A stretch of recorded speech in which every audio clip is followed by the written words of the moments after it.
Hello guys, and welcome to Total War Warhammer 2. It's finally time to start a new world domination campaign. This one is going to be with Taurox of the Beastmen, which is what you guys voted for in the latest poll, so thank you very much for getting involved with that. But let's go ahead and scroll over here and choose Taurox the Brass Bull, who's going to lead the Slaughterhorn Tribe to world domination. Now this is going to be the first time that I've attempted to dominate the world with a roaming faction. The Beastmen, since their update, can claim a little bit of land, but in general will raise settlements that they come across in order to gain bonuses.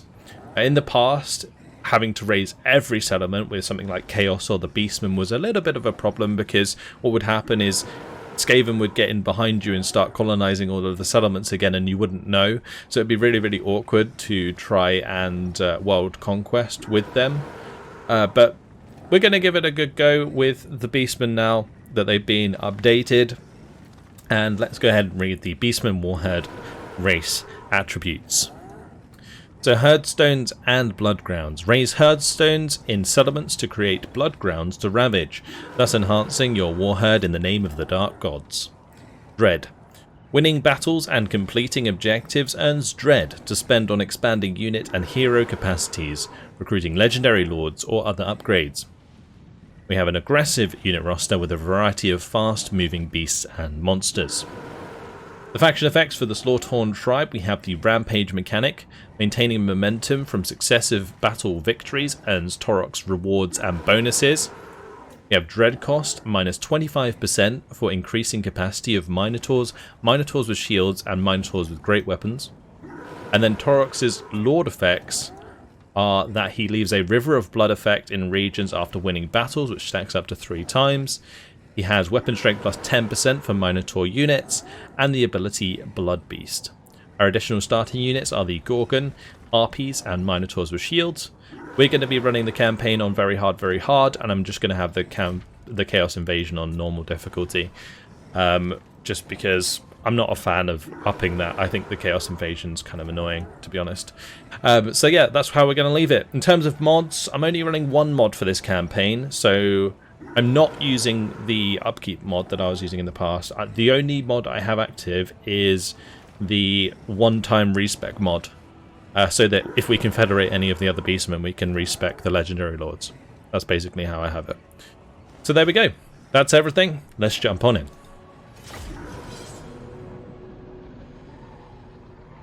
Even by the animalistic standards of the Cloven Ones, Taurox is a raging hulk of indiscriminate violence. Those unfortunate enough to face him think it is simply his nature, a chaotic disposition born of his own savage essence. Though that may have once been true, since attaining his brass body, he has been fueled by countless turbid visions placed in his primitive mind by the ruinous powers, driving him towards his many unspeakable acts of brutality. The blood beast will not stop until all the world is his blood ground.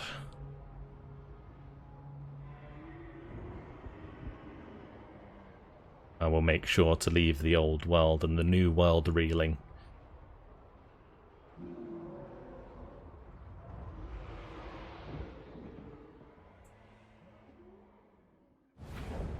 Hail, mighty Slaughterhorn. I pray you spare me in this rare moment between rampages, as I wish only to guide you to your purpose. Tla Caron's Beastmasters have surely been alerted to your presence. Show them the true meaning of untamable. To the south are the lands of the lizard men, littered with cities built in honor of their gods. Sworn enemies of the ruinous masters. Trample them to dust, raise herdstones, and make blood grounds to sate your savage desires. The elves' kingdom of Ulthuan is a beacon of civilization that fans the embers of hatred burning within every cloven one. Defiling their lands shall prove your kind's supremacy over all things noble and haughty. The old world's forests have long suffered the depravity of the children of chaos. Men deceive themselves that the danger has passed, but no walls, steel, gunpowder, or magic will protect them from your rampages. O Brazen One, you are chosen by the Dark Gods to be an unstoppable force of chaos, gifted with an unholy vitality for slaughter and destruction. Go forth and wreak havoc in the world until it is awash with blood and gore. That was quite the intro. Alright, let's read how they play. Slaughterhorn Tribe, Rampage. As Taurox wins battles, he earns Rampage marks, which fill up his Rampage bar. Fighting more battles per turn keeps his momentum up and fills the Rampage bar more quickly. Passing through thresholds offering rewards from which one can be chosen. Rampage marks continually accumulate until the Rampage bar is filled and the final gifts are claimed, upon which a new Rampage begins. But if momentum ever reaches 0, the bar empties. Momentum is lost naturally every turn from defeats and retreating from battle. Taurox also leaves stackable River of Blood regional effects wherever he wins battles, which increase leadership for chaos races and decrease it for all others, whilst also spreading chaos corruption. Hordes. Beastmen can only form limited settlements, instead roaming the map as hordes. Continually fighting and raiding keeps their bestial rage high, maintaining the growth required to build horde buildings and raise new armies. Bloodgrounds. Bloodgrounds are created wherever the Beastmen raise herdstones in settlements they have conquered.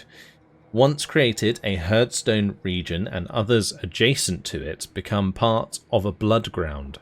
Settlements raised within bloodgrounds provide devastation, which is converted to marks of ruination by performing rituals of ruin. In turn, this enables the Beastmen to progress through ruination levels to advance their campaign. Selecting any settlement will display the extent of potential bloodgrounds if a herdstone is built there. The number displayed above each settlement represents the potential marks of ruination earned after raising them and performing a ritual of ruin. Dread. Using Dread, Beastmen can invoke the Dark Gods to grant them upgrades to improve their faction.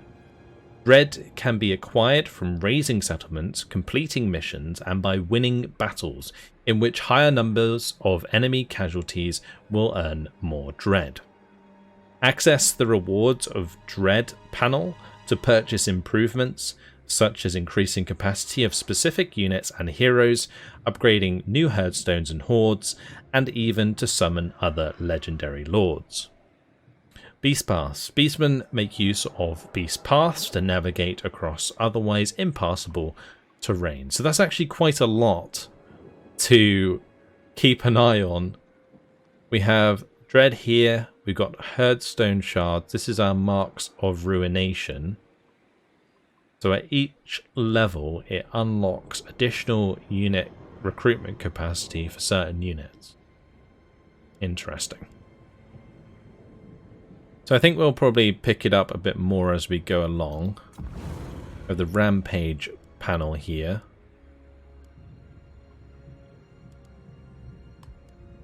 And these give us different effects. Plus 5% ward save for all units in the army. That's pretty cool. We'll have to kind of like go through these as and when we kind of unlock them. Unlocks the ability to replenish Taurox's campaign map movement range. Okay. That's pretty cool.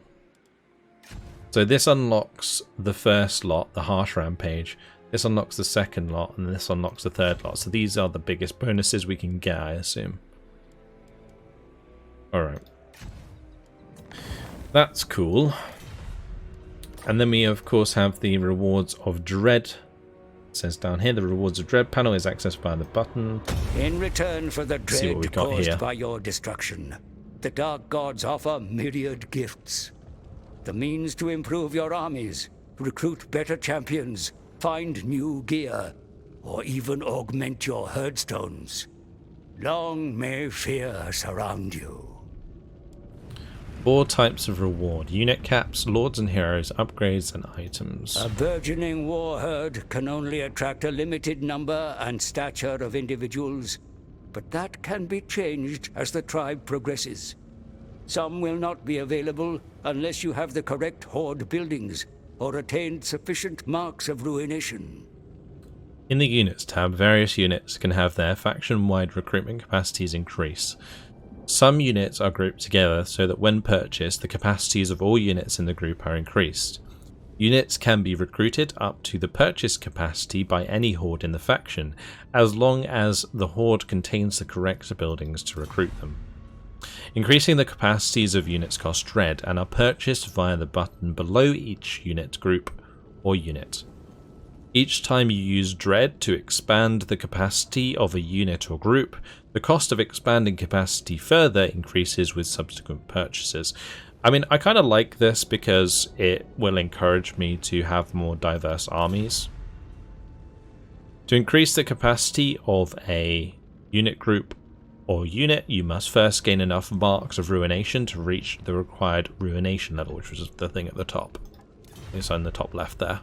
The number of marks of ruination collected and the units unlocked at various ruination levels can be tracked via the tooltips on the bar in the top left. Yep, okay, cool. Top right of the panel, you can view your total dread and favour.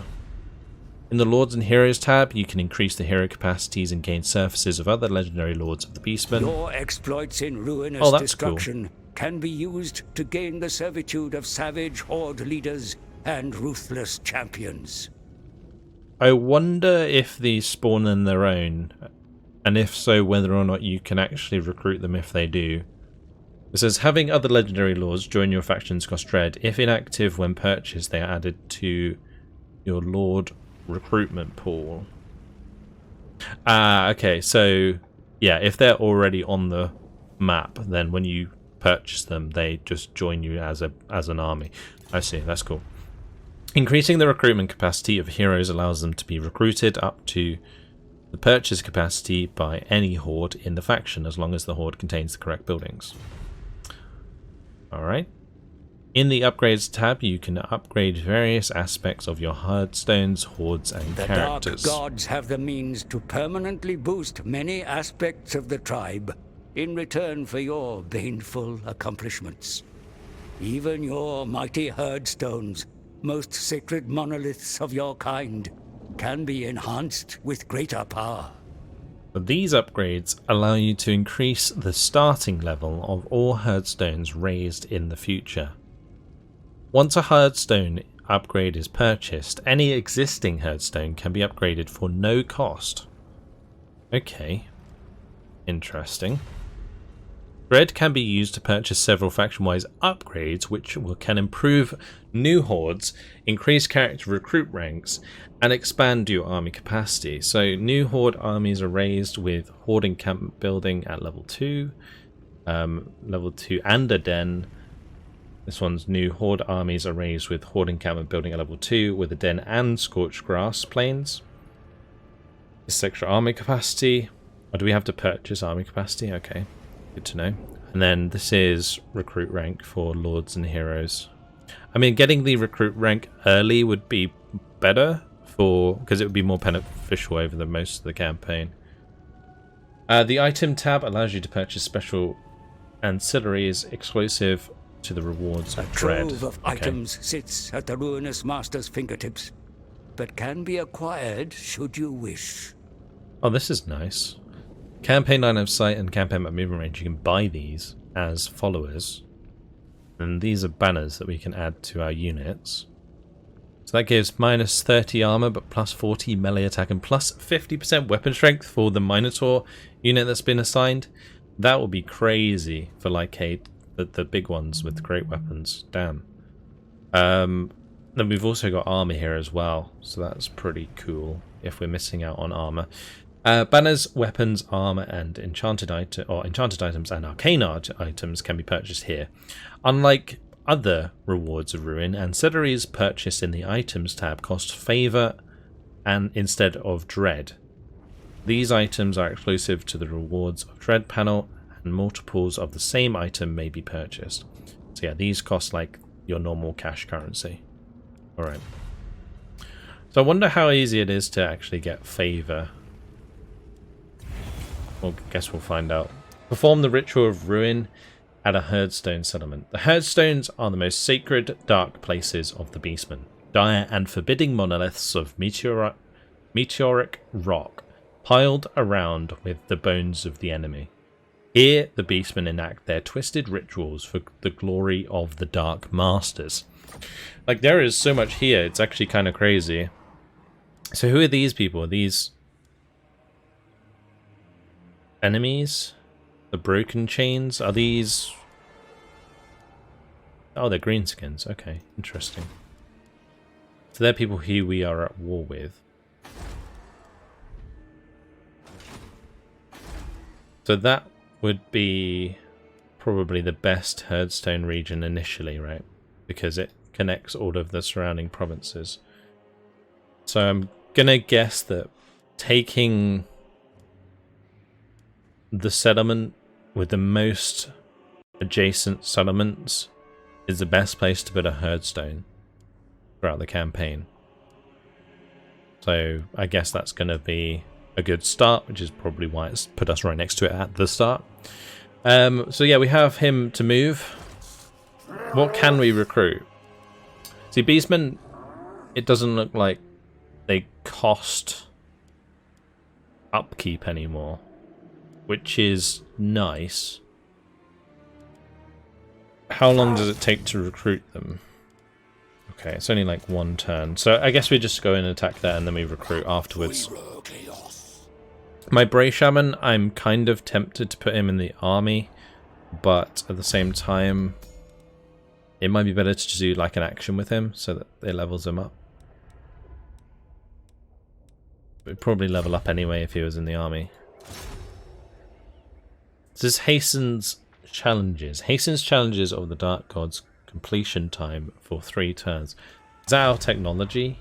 Challenges of the Dark Gods. It is, okay.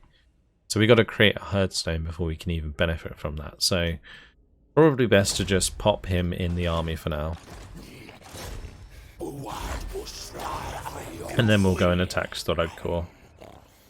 In terms of diplomacy, everybody's going to hate us, right? That's just how it's going to be.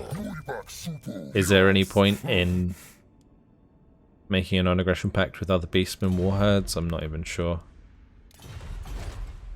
I don't think so, not at the moment at least. Although getting that earlier on might be a good shout. I guess we can always cancel it.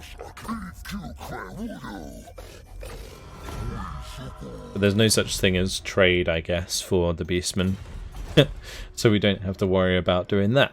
Alright, let's do it. Oh yeah, let's have a look at the other buildings first, actually.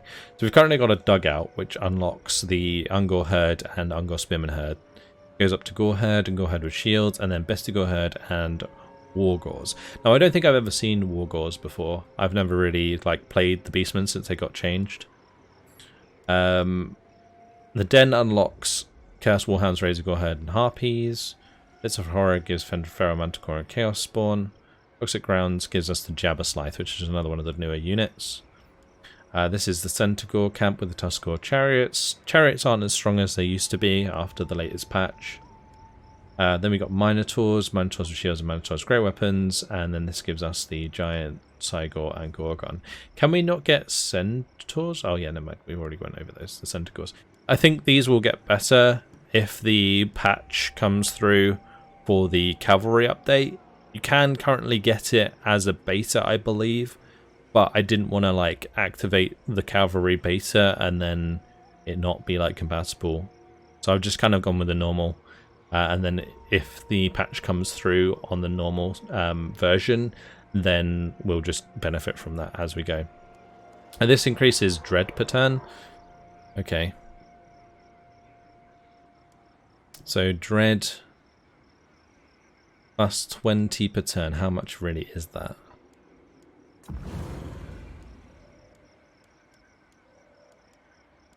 Let's just go into here. So if this is like, say 100 to upgrade, doesn't seem all that much. And we do get the reduction in dread costs for getting more Minotaurs. So that's something to bear in mind. But I don't think we're going to worry about doing any of this just yet. Let's just move into Beastman ambush stance and attack Solid Core.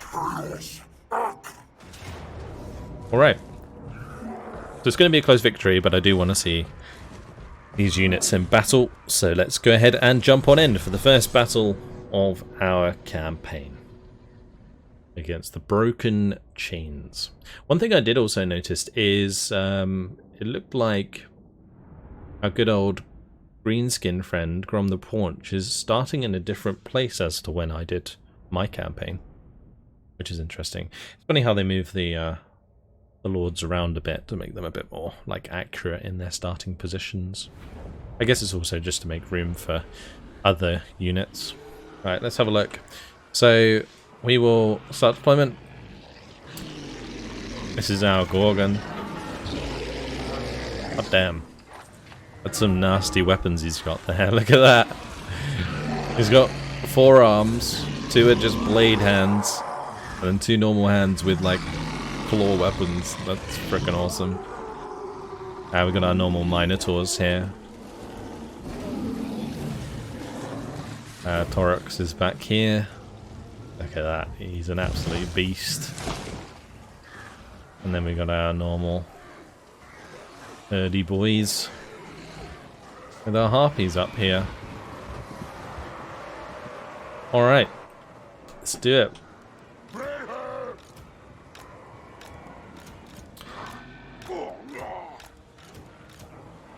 What I'm probably going to do is keep these out the way for the time being. We'll just keep this in a lock control group and we're going to just charge down onto them. I'm going to want to probably put these onto the archers so that they can stop them from firing too much.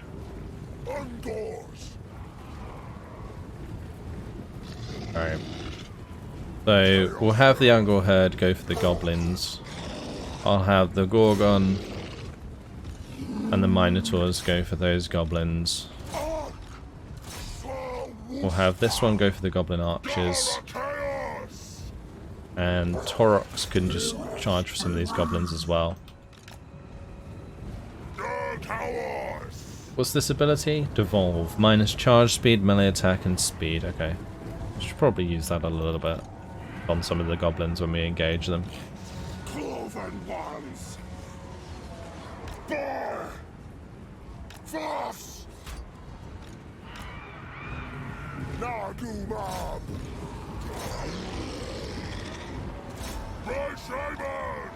Nice, good charge.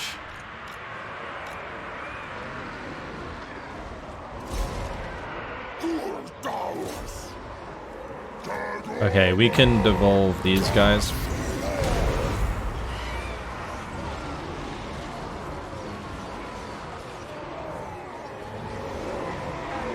The Minotaurs with shields will absolutely annihilate these orc boys. Damn. He got smashed. These harpies are having fun.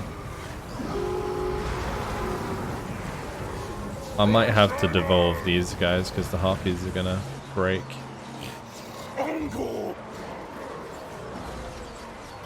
The goblin archers are being pushed off, that's good. We'll charge them down. We just want to kind of break these as soon as possible.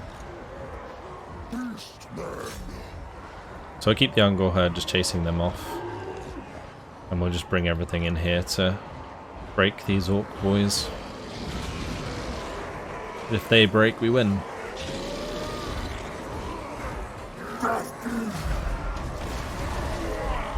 Well, there we go.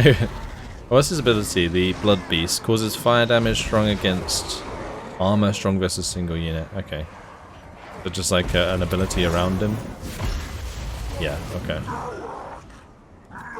Cool. Good to know. Just run them down. Made them break pretty quickly there. Yeah, the Minotaurs with shields are very, very good against tier 1 infantry.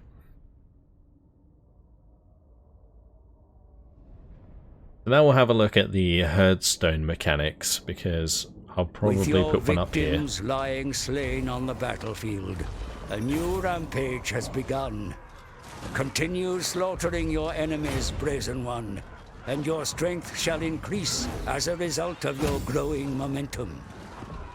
Alright, cool. New rampage has begun. Now that you have trampled this settlement's inhabitants into the blood-soaked ground, you may erect a herdstone here. These forbidding monoliths mark all the surrounding regions as your blood grounds, where carnage and slaughter will hasten the Bray Herd's rise. Sounds good to me. We got 75 dread out of that. So we will raise our herdstone here. We'll use up a herdstone shard.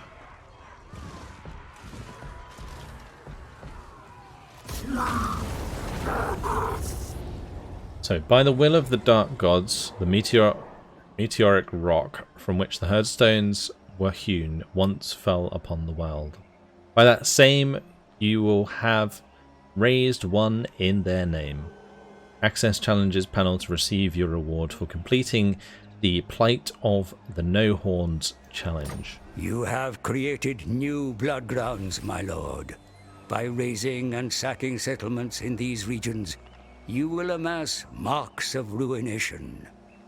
Once sufficient devastation has been caused, perform a Herdstone Ritual to receive the Dark God's rewards in return. Alright, so now we've done that, what we can do is get the Plight of the No Horns, which gives us melee attack and leadership for Ungor Herd and Ungor Spearman Herd units.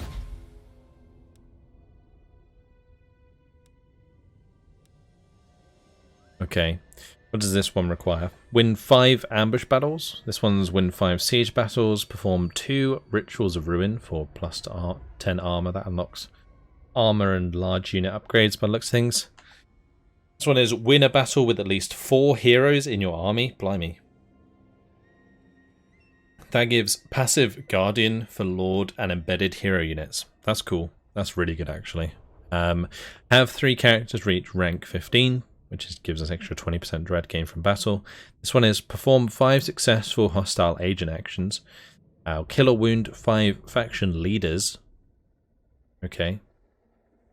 I'm not sure if that's just in battle or if it means with like agents as well. Win 4 battles in a single turn. Summon 10 units in battles. Okay. So is that in total? I'm going to guess that's in total, because summoning 10 units in one battle would be pretty difficult. You'd have to get a lot of it, the Brave Shamans to do that. Create hardstones in 3 different climates. Okay, interesting. And then this one is win battles against enemies of 4 different cultures. Right. So we're already on our way to amassing our bestial rage. We've upgraded Taurox. We can have a look at his abilities now. So his quest is for the rune tortured axes. We unlock that at rank 5. That gives a passive ability, which when engaged in melee gives him plus 15% armor piercing weapon damage, plus 10 melee attack, and plus 15% base weapon damage. That's pretty big. He can get fueled by blood, voices of the dark gods, gouge tusks. That's pretty nice. The plus 45 base armor piercing weapon damage there. That's really, really good. What's this one? Favored of the Skull Throne gives him the ability Brass Body, which, when engaged in melee... Oh, it's an ability, never mind. And it recharges if he's engaged in melee. Okay. That gives him plus 40% damage resistance and plus 24 melee defense. That's pretty big. Otherwise, Juggernaut is okay for another 10% weapon strength there. Bestial Rage plus 1 for Lord's Army. Gain additional stack of River of Blood. region effects for winning battles. That's cool. Increase the unit capacity of Gorgons. Gore Feast is regeneration ability. Okay. And a passive ability for Minotaur units. Right. Which gives them regeneration from an ability, which recharges when they're engaged in melee. Okay. They can get Demonic Vigor, which gives them perfect vigor. That's very nice. Bullish Metal. It's 5% ward save. Always good. Third Lord, plus 5 melee defense for Minotaur units. That's cool. Orgy of Slaughter. Plus 5 melee attack and causes terror. And plus 5 melee attack. Okay, so can we get both of these or one of those?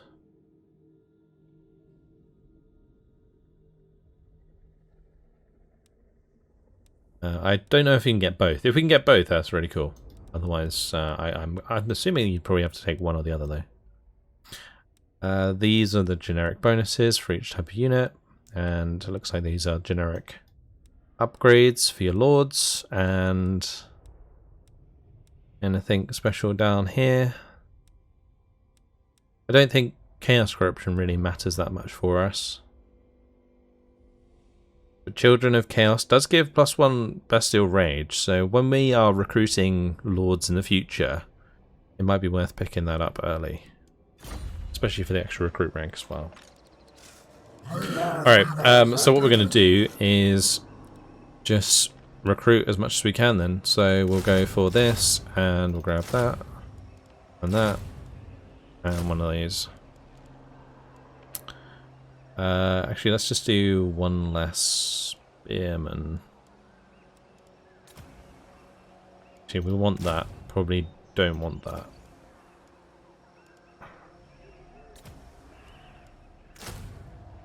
Oh, okay. We have to do that there.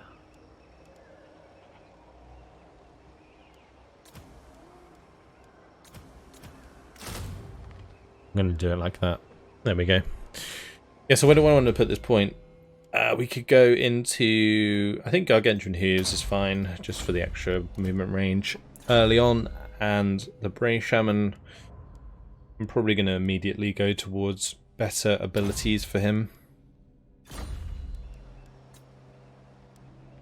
Great. So this Bray Herd, or Herdstone, will allow us to destroy all of these and benefit from their destruction. Just trying to consider if it'd be worth heading down sooner than later. Probably not.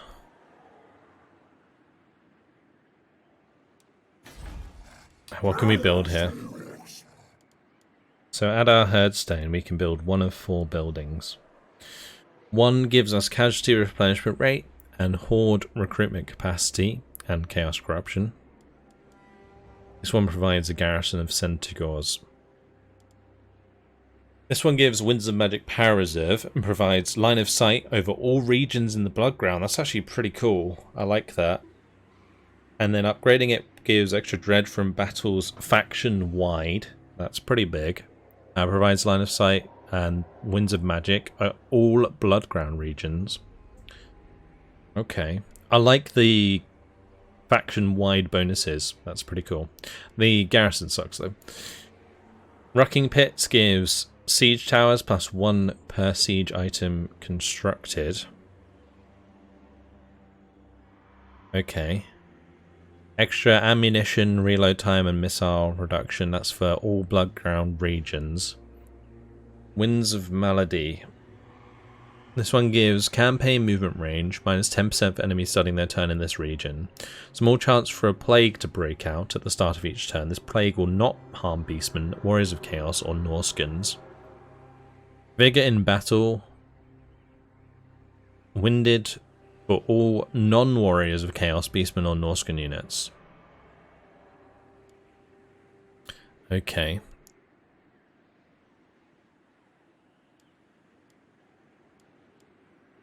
So the only thing that changes there is the extra minus campaign movement range. That increases the bonuses for all of them. I think this one's probably the best. The line of sight over all regions in the Bloodground is perfect. You can see where the armies are like all times. That's really OP. Alright. And then... do I need to have favor to build these? I do. I think we're probably just going to hold on to our favor. I could like spend it on items, but I don't think there's any items I really want yet. Like this one maybe.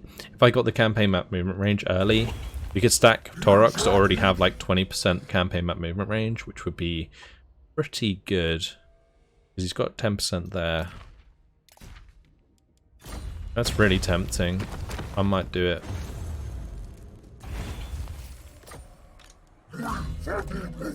Yeah, okay. That'll do. I think everything's done for our first turn. He can't move anywhere. How much is a new army, actually? Oh, we have a maximum amount of active lords. Okay. So I'd have to use Dread to increase that. But I need a Ruination level of 8.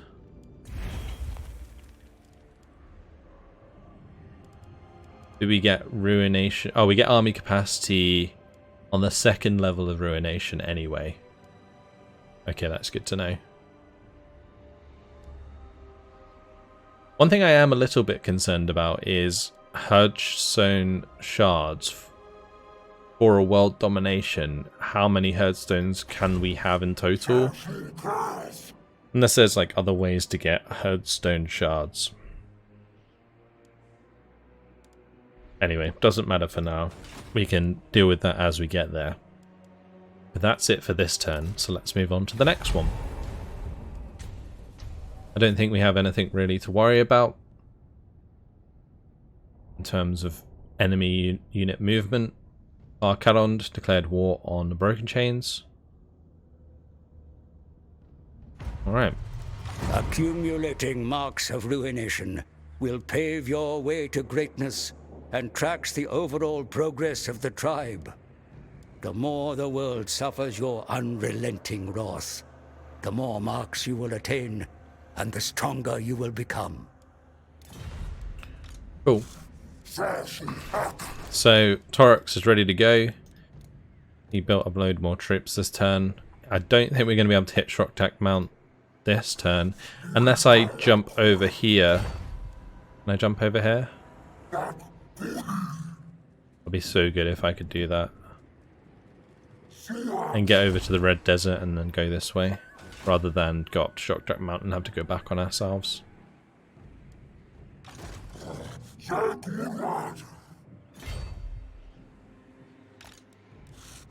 Right, we'll just move as far as we can. And that'll be pretty much it for this turn, I think. Can I recruit this turn? I'd have to be in a hidden encampment stance, wouldn't I? It requires 10% to adopt. Alright, that's fine. We'll go into raiding, the Juggernaut raiding. That's going to give us extra income, bestial rage, minus growth for the enemies, immune to attrition, campaign map movement range plus 50%. Wait, that increases our campaign map movement range? What? Tired in battle, though.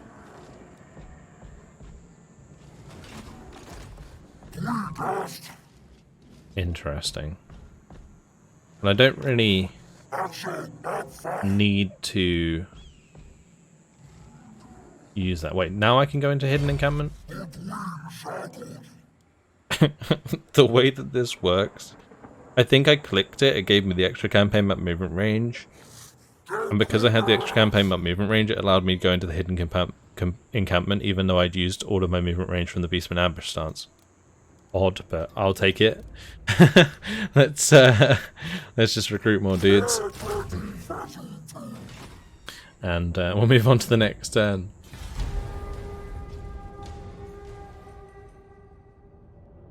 So we already have a full army. That's pretty big.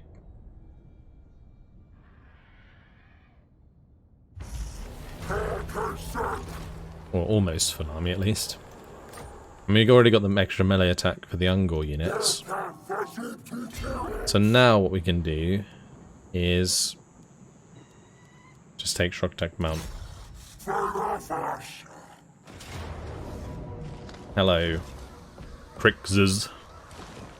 Well, let's take our army into battle and slaughter them that way. Means we will generally take less losses.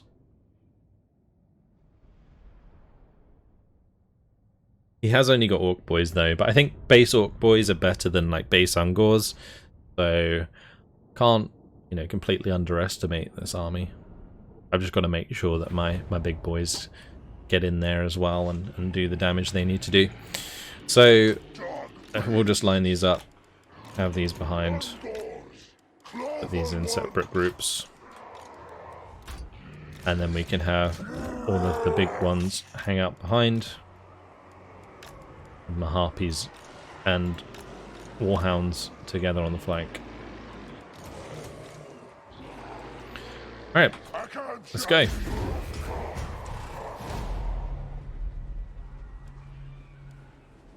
Interesting that they are moving towards us. I might wait a second then, because I could charge them down the hill. Goblins have pretty short range, so we don't have to run towards them just yet. They've got some archers on the flank over there, so I'm going to go and kill those.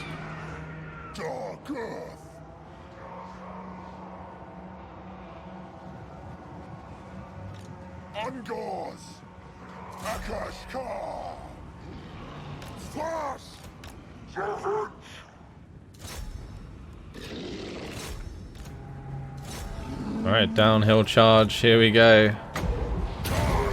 Evolve that boy. And we'll start shooting their archers. I might have to charge those goblins. He's awesome, like rolling in there like that. Right, let's get these to kill the goblin archers. They've already more or less taken out their archers. I'm gonna get these then to hit the Orc Boys.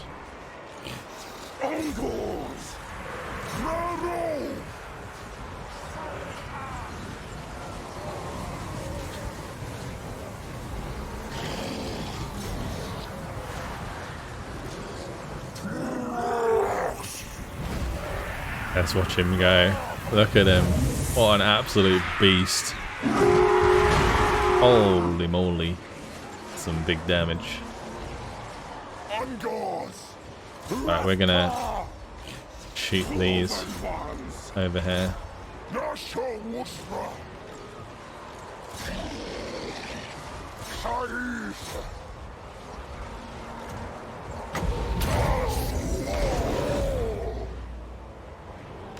I'm gonna pull off with these because I don't want my Harpies and Warhounds to get chewed up by those.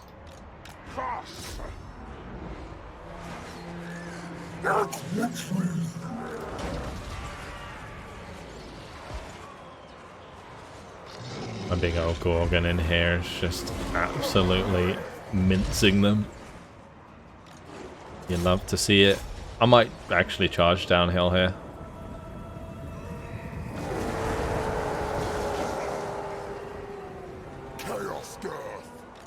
Oh my, we took a lot of damage in that charge.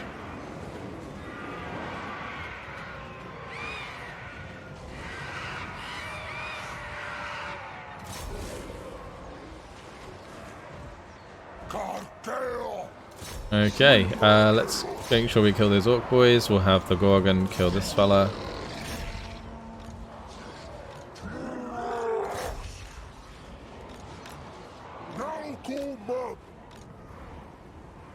And looks like that's it.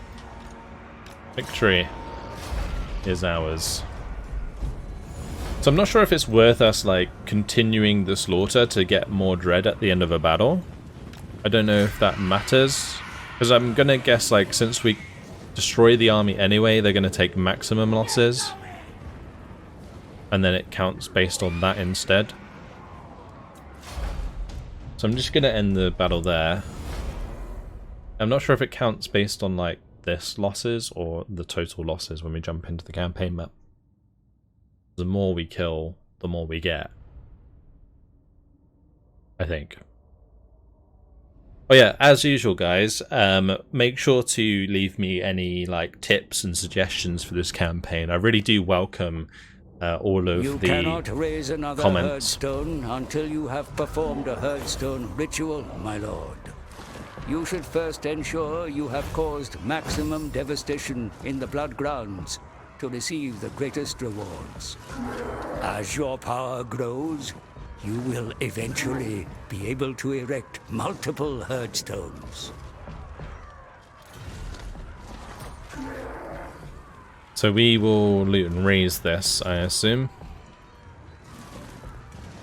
The raise in advance gives us a moderate amount of additional movement. And that gives us extra Bestial Rage. So let's try this one. I'm curious how much extra movement it gives us. Exhausted the opportunities for destruction in these blood grounds, my lord.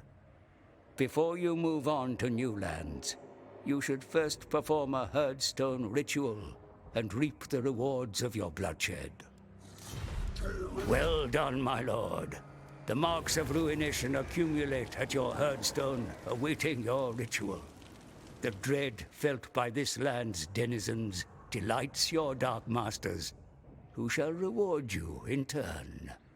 The stronger a blood ground's vanquished settlements, the greater the rewards.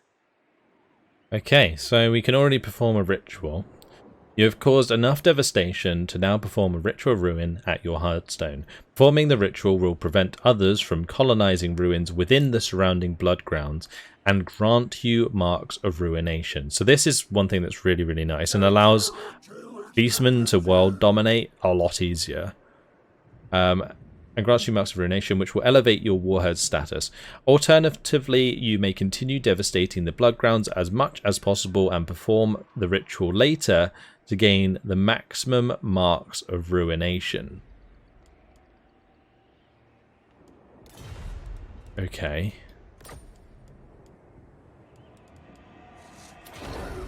Do you wish to perform the ritual of ruin in the settlement? All devastation will be converted into marks of ruination and you will be unable to perform the ritual again.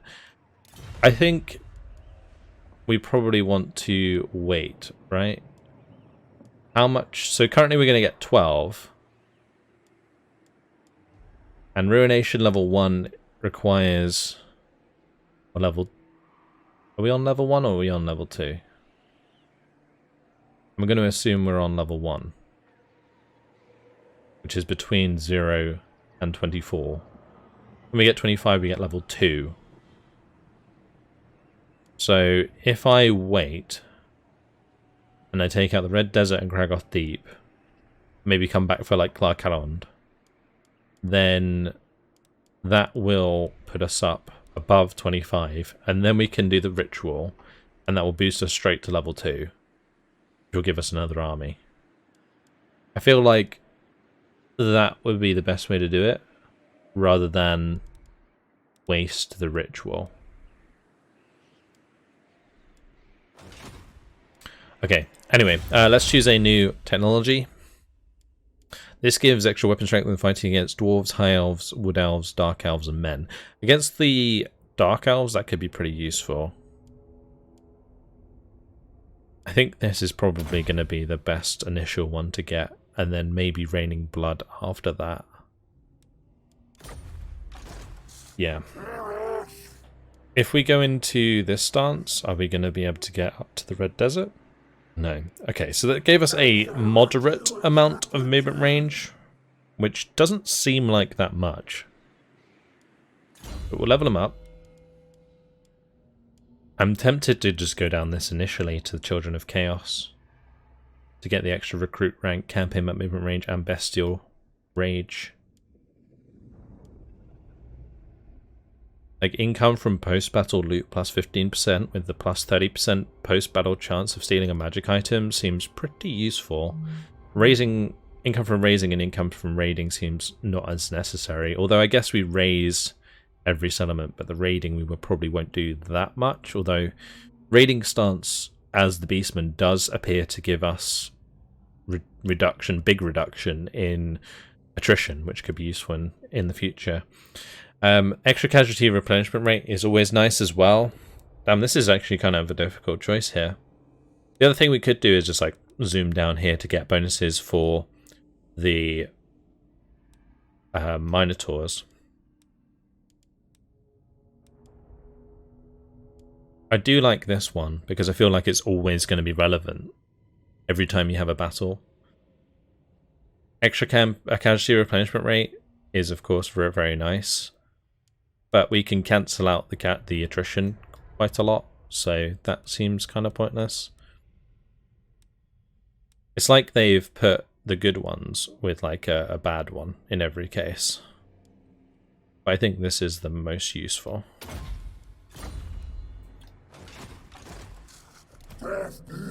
My Brain Shaman also leveled up. So we have Bestial Surge, which gives extra charge bonus and vigor every time we cast. Brave Scream gives a breath attack. Good against armor. This is a explosion. Large explosion area, which is weak against armor. And this is causing damage to combatants, strong versus single combatants. That's like a Spirit Leech. I think I'm going to take Vile Tide to begin with. I'll try that out. But there we have it. That is the first episode done. Because unfortunately, guys, it has been my time. Now, honestly, with everything that I've been seeing so far, this is shaping up to be a pretty epic campaign. Like, we're going to have our Herdstones, which allow us to destroy and ravage the lands and then stop other people colonizing it. Like, that's great. Like, for a world domination, this could get pretty epic, and I cannot wait to see the world in tatters as we spread, I assume, corruption all over the world. And one thing that's really nice in our campaign, it doesn't look like we have to care about public order, and we don't really have to care about upkeep. So, two of the most annoying mechanics completely taken out the game. Doesn't get any better than that. Alright, that's it. Hopefully you guys enjoyed it. Thanks for watching, and I will see you in the next one. Goodbye.